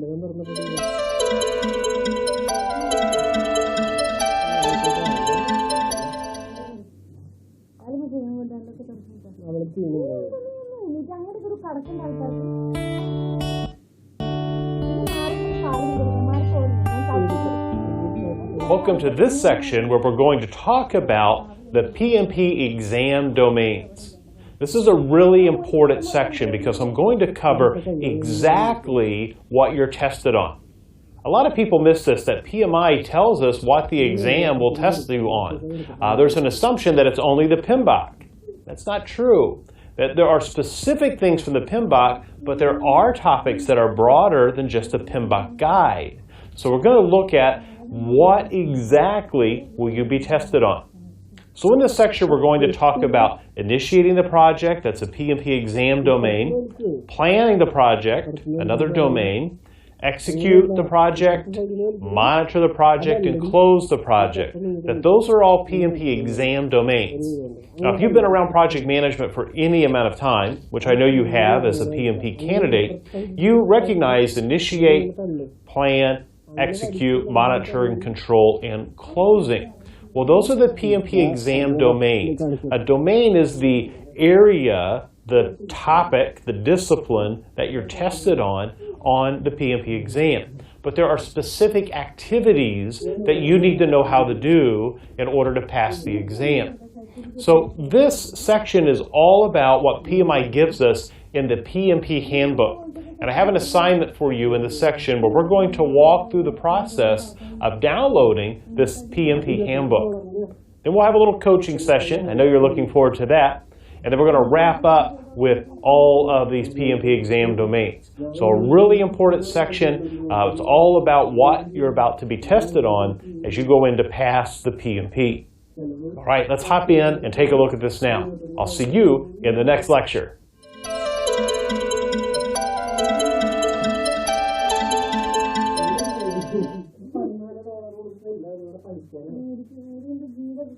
Thank you. your goal and my goal is the same, and it's you passing the PMP. Well, in order to pass the PMP, what we really need to look at is what will you be tested on? I mean, so many people that don't take the time to consider the very specific details that PMI gives us that will be tested on. So in this section, as I mentioned, we're going to walk through all of these different domains, starting with initiating the project. So initiate the project, this is PMP exam domain 1. It's 13% of the exam. So it's approximately 26 questions. It's based on 2 PMBOK guide processes, the charter and identify stakeholders. So you're going to have 26 questions against 2 processes. So that's really important to know, to pay attention to those processes. There are 8 tasks that you'll do when you create a charter and initiate the project, basically, create a charter and identify stakeholders. So in the PMP handbook, these are the tasks, and we're going to walk through these. So there are 8 tasks on those 2 processes that account for 26% of your exam, or 26 questions. Okay, so the first task is to perform a project assessment. So remember, this is initiating. So based on available information, lessons learned, past projects, so really part of your organizational process assets will help you initiate the project. You're going to meet with stakeholders, and you're going to get a sense of how feasible it is to create these new products or services. So that's the first task. You think about initiating some of that beginning work that you do. The second task is you're looking for key deliverables. So in initiating, in order to create that charter, right, we have a big picture of what the project's going to create. So what are the key deliverables? What are the business requirements? And the business requirements, we're talking about value and what constitutes success. How do we know we're done, and how do we know we're successful? The third task here is to do some stakeholder analysis, which we'll talk about in detail when we get to the stakeholder chapter, chapter 13 of the PMBOK. But here we're in initiating. So you're going to do stakeholder analysis with some tools and techniques. So as you begin to identify stakeholders for your project, you also are doing some analysis. You want to understand what are their fears or threats or even perceived fears and threats. The fourth task here in initiating is to look at what are the high-level requirements, because you're creating a charter. What are your assumptions and constraints, like weather, the team, support, financing, constraints maybe of a deadline. So you get an understanding of what do you have to deal with, and that will help you propose how you will finish the project. What's your implementation strategy? So this is all in initiating. These are 4 of our 8 tasks. Let's look at the second bunch here. So our second set of 4 tasks, task number 5, is to participate in developing the project charter. Well, that one's a direct correlation to what we're going to see in project integration management, that you have to create a charter. Task 6 is you want that charter approved. So you need the right sponsor to sign off on your charter. You need someone with the right authority that can make decisions in the project. Task number 7 is you're going to do a benefits analysis. So what is this project going to create? What business value does it create for the organization? And notice it says with relevant stakeholders. That's a little clue here that we're talking about business analyst. So there's another PMI certification, the PMI PBA. So a little hint there, know some business analysts. We'll talk about that a little bit later when we get into project integration management. But we'll see business analysts a lot as we move deeper in the course, especially with scope and requirements gathering. Well, here at initiating, it's all about just getting some idea of what are we trying to create, and does that align with our organizational strategy, and the goal being business value. The last task is to inform stakeholders about the approved charter, and then to get some common understanding among the stakeholders of what we're going to create. Okay, so that is right from PMI. I didn't make that up. It's right from PMI and the PMP handbook. In an assignment coming up, I'm going to have you download this handbook. But this is exactly what you're tested on for the PMP as far as initiating goes. All right, good job. Keep moving forward. We'll talk about planning next. The second group of tasks that we have to know for the PMP exam is all about planning. Planning is an iterative activity. It's going to happen throughout the project. But for your exam, it's really kind of packaged up as its own process group, and really it's the PMBOK as well. But what we're after here is to really understand the 24 PMBOK guide processes.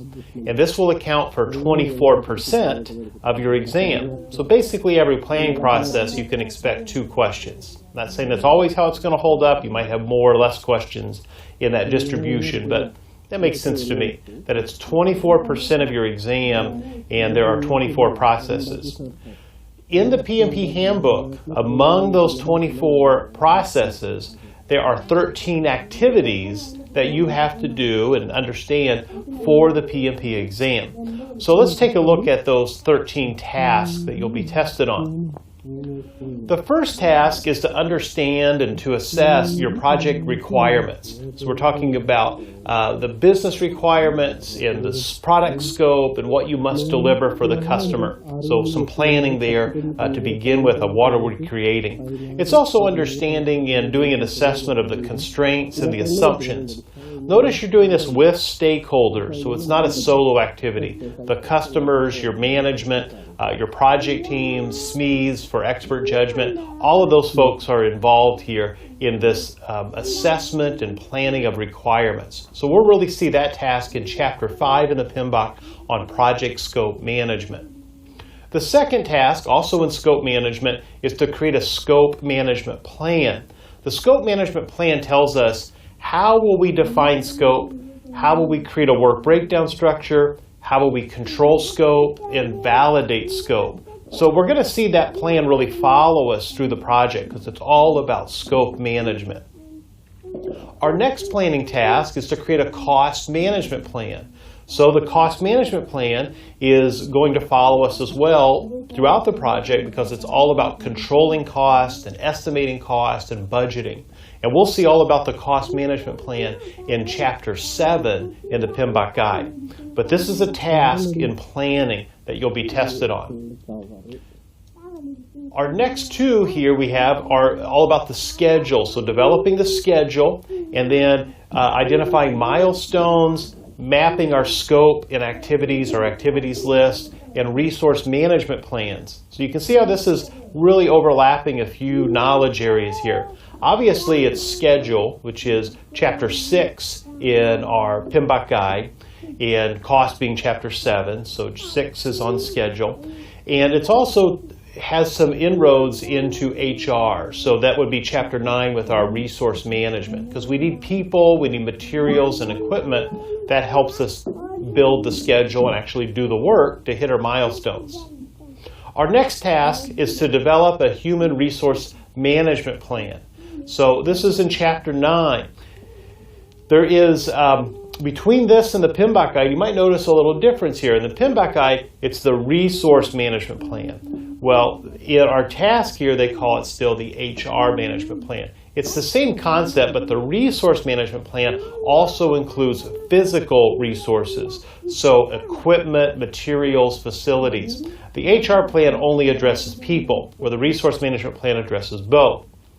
We will have to define what resources do we need, people and physical resources. So we need to think about how do we get people on the team, how will we utilize them and report on their time, and then how will they be released from the project when they're no longer needed or being utilized.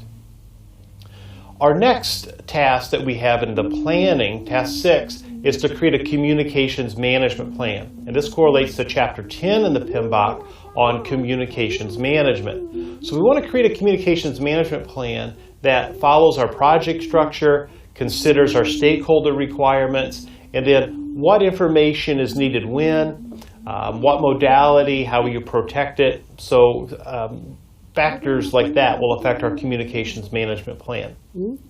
Task 7 is developing a procurement management plan, and this is chapter 12 in the PMBOK guide, that if we have to purchase, we're going to need a procurement management plan.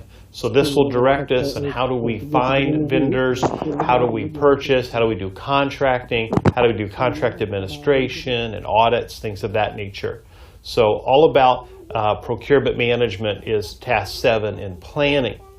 Task 8 is to develop the quality management plan. Well, the quality management plan will define what are the quality standards that you have to adhere to, and then also how will you assure that quality is in the project. So how will you do quality assurance where we're preventing mistakes, and how will you do quality control where you want to inspect the product you're creating to ensure that it is of quality, to keep mistakes away from the customer.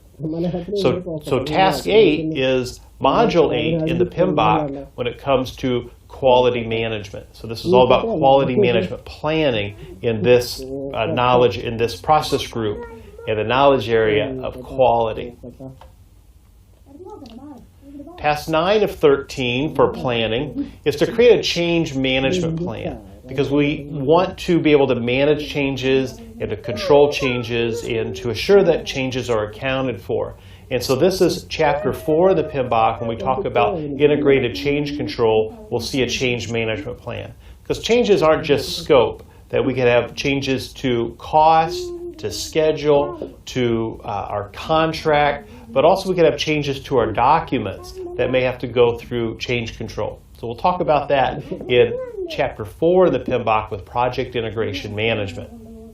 Task 10 of 13 is to create a risk management. So to plan for risk management, we'll create a risk management plan. And this plan is all about how will you identify risk, how will you analyze risk with qualitative or quantitative analysis, how will you create risk responses and contingency plans or fallback plans, and then how will you monitor risk in your project. So we'll look at that in chapter 11 in the PMBOK on risk management. All right, three more tasks for this process group that you need to know for your exam. Task 11 is then you take your plan and you have to get approval. So you present it to the appropriate or relevant stakeholders. So you're talking probably your manager, could be some key stakeholders like the CIO or CEO where you are, but whatever is relevant to your organization, your policies and procedures is what we're after here. Task 12 is you're going to do a kickoff meeting. The kickoff meeting is really the start of the project. We'll talk more about this coming up, but we're going to communicate that we're leaving planning and now we're going into executing. So we're kicking off the actual work. We'll talk more about that later in the course. Task 13 is to create a stakeholder management plan. The stakeholder management plan will be how will you identify stakeholders, how will you engage stakeholders and manage that engagement throughout the course. So that's our last task. It also happens to be the last chapter in the PMBOK guide, chapter 13 on stakeholder management. All right, so these are the planning tasks that will map to your 24 planning processes. So don't ignore these. I encourage you to look these over and keep these in the back of your mind as we move through the course, because you'll see these different planning tasks come into play. All right, good job. Keep moving forward. I'll see you in the next lecture, and we're going to talk about execution.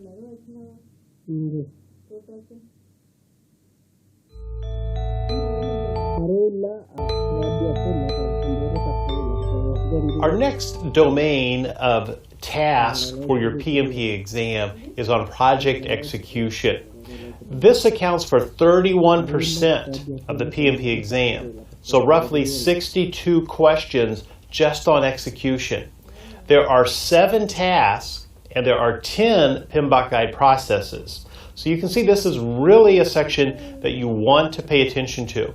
Project management is about getting things done. So if you want to get things done, you have to execute. So really know these tasks for your exam. Let's look at these 7 tasks now. The first task is acquiring and managing resources. So you want to get resources on your team. So we're talking about people, but we also need to acquire and manage Physical resources, so procurement is involved here as well, materials and equipment. Our second task is to manage task execution based on your project management plan. So you need a work authorization, and you're going to lead and develop the project team so that they can achieve project deliverables. So our resource management plan from Chapter 9 will come back here as well. Implement quality management plan. So we're talking about quality assurance and doing quality control, and that here in execution, we're worried about quality assurance, or assuring and managing quality. That quality is planned into the project, not inspected in. Quality control comes in the next process group. Right now it's assuring or managing quality. Task 4 is implementing approved changes. So as stakeholders make change requests, or as we have corrective action or preventive action, those change requests will flow through integrated change control. And we'll see that exact process in Chapter 4. But when we do integrated change control, if we have approved changes, then those are allowed to enter the project. And so we have to get those approved changes into our plan, back in planning, and then once we have it there, here in execution, we ensure that the work is being done. So this is all about implementing those approved changes. 3 more tasks here in executing. Task 5 is implementing approved actions for risk management. So we're talking about minimizing the impact and the could be the opportunity, so probability and impact, the probability of a risk event, to take advantage of opportunities in the project.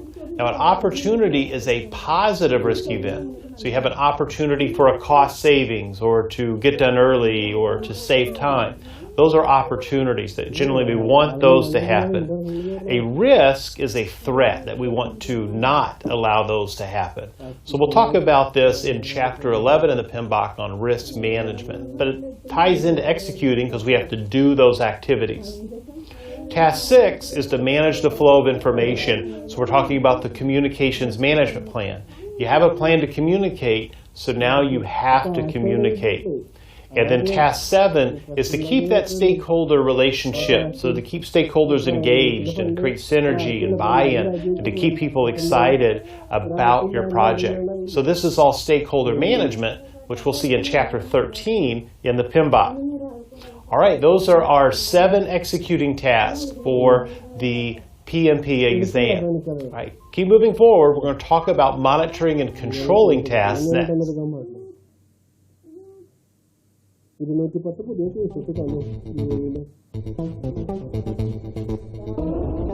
Our next group of tasks that you need to know for the PMP exam is about monitoring the project. There are 7 tasks that you need to know with monitoring the project, and those 7 tasks will account for 25% of the PMP exam.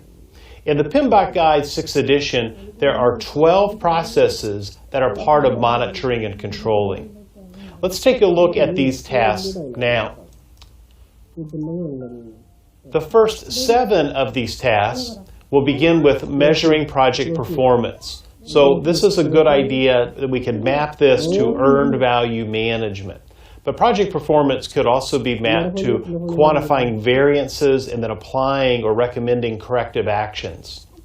The second task is managing changes, so monitoring and controlling changes. Typically we think about changes that are coming from scope, but they could also come from our schedule, they could come from cost and contract. And there'll be a few other times when changes come in as well.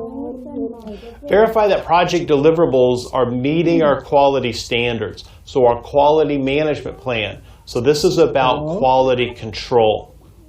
Monitor and assess risk. So we'll need our risk management plan, and this is all about looking at the risk and seeing if the exposure has changed, if the probability and impact has changed, and then also looking at what about opportunities, have those changed at all? So we have threats and opportunities. So this ties again to Chapter 11 on risk management. Our next task is to review the issue log.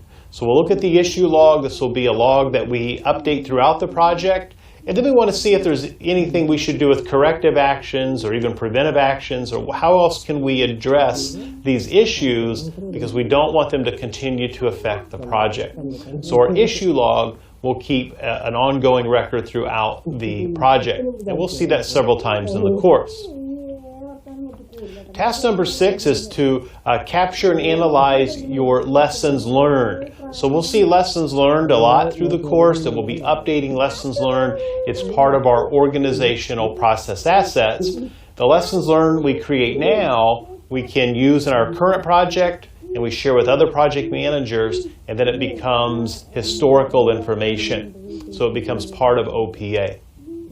Task number 7 is to monitor procurement activities. So we're going to keep an eye on our procurement activities and making sure that this is in alignment with our procurement management plan. So it's all about verifying compliance with project objectives.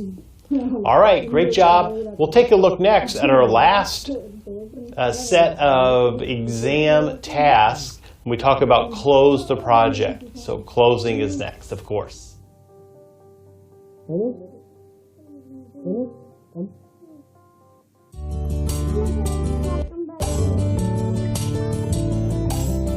Our last set of project management tasks for the PMP exam domain is on closing the project or phase.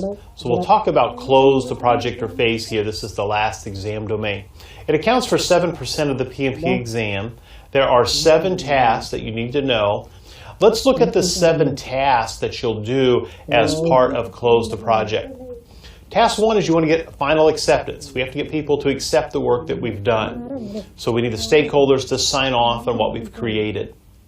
The second thing that we do is we do some operational transfer. We do a transfer of the ownership of the deliverables from the project team to the stakeholders. Now somebody else owns it, not us. Task number 3 is we need financial, legal, and administrative closure. So whatever the generally accepted practices are, whatever your contract calls for, whatever your enterprise environmental factors call for, some way to close that out. And this is also talking about the transfer of liability, that once they accept it and they own it, we're no longer liable, that it's been approved and now it's on them. Task number 4, we want to share the final project report. So you have to create this final project report and share it out with the appropriate stakeholders. The final project report is documented as part of the communications management plan, because that is a communication. Task 5 is you have to organize all your lessons learned. So throughout the project, you want to keep a good lessons learned documentation. That makes this task a little bit easier, and that helps you do a comprehensive project review, and then that becomes part of OPA, your organization's knowledge base. Task number 6 is you archive project documentation. You don't ignore it, you don't throw it away, you don't stick it in the hallway closet, that there needs to be a way to archive that information in case you need it later. So you want to generally out in the world have a way to archive information, but definitely for your exam, you're going to need a process of the project's done, how do I archive the information? Very important task there for closing. And then the last one here is you want to get feedback from your stakeholders based on how satisfied were they with the project. So you do an assessment or an end-of-project review, or you might know that as a project post-mortem, or you want to get feedback on how they felt the project went, and that helps you better manage projects in the future. So those are the 7 tasks you need to know for closing on the PMP exam. And of course, we'll see that type of business throughout the course when we talk about these different processes. All right, good job. Keep moving forward.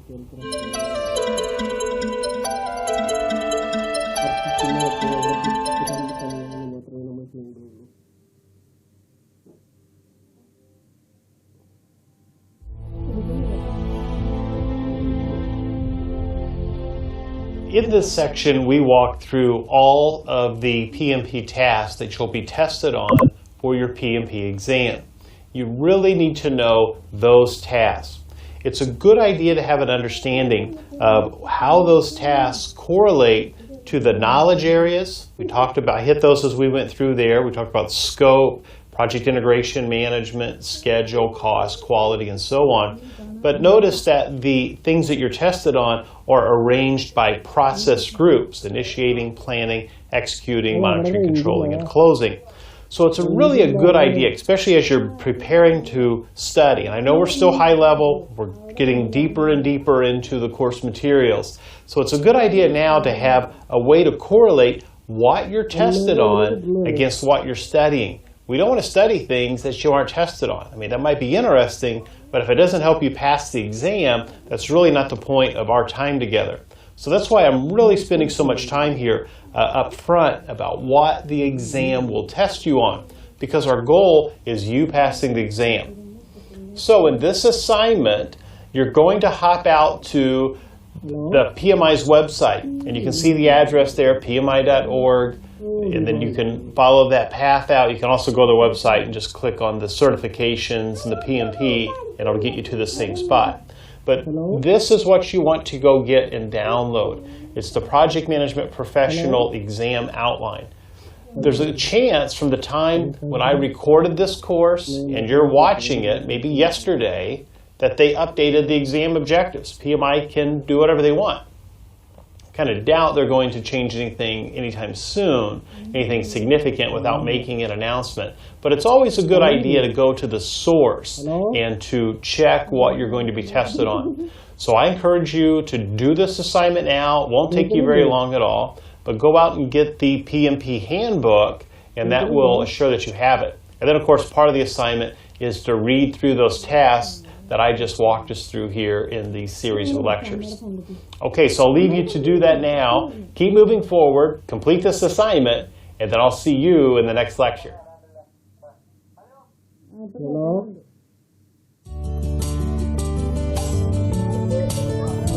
Hello?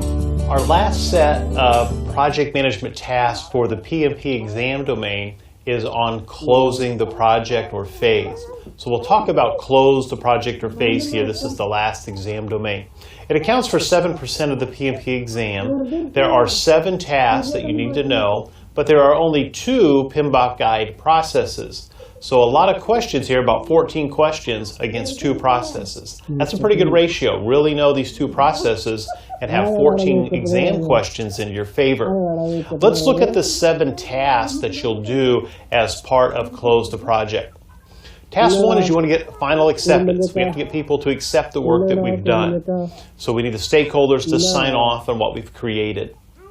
The second thing that we do is we do some operational transfer. We do a transfer the ownership of the deliverables from the project team to the stakeholders. Now somebody else owns it, not us.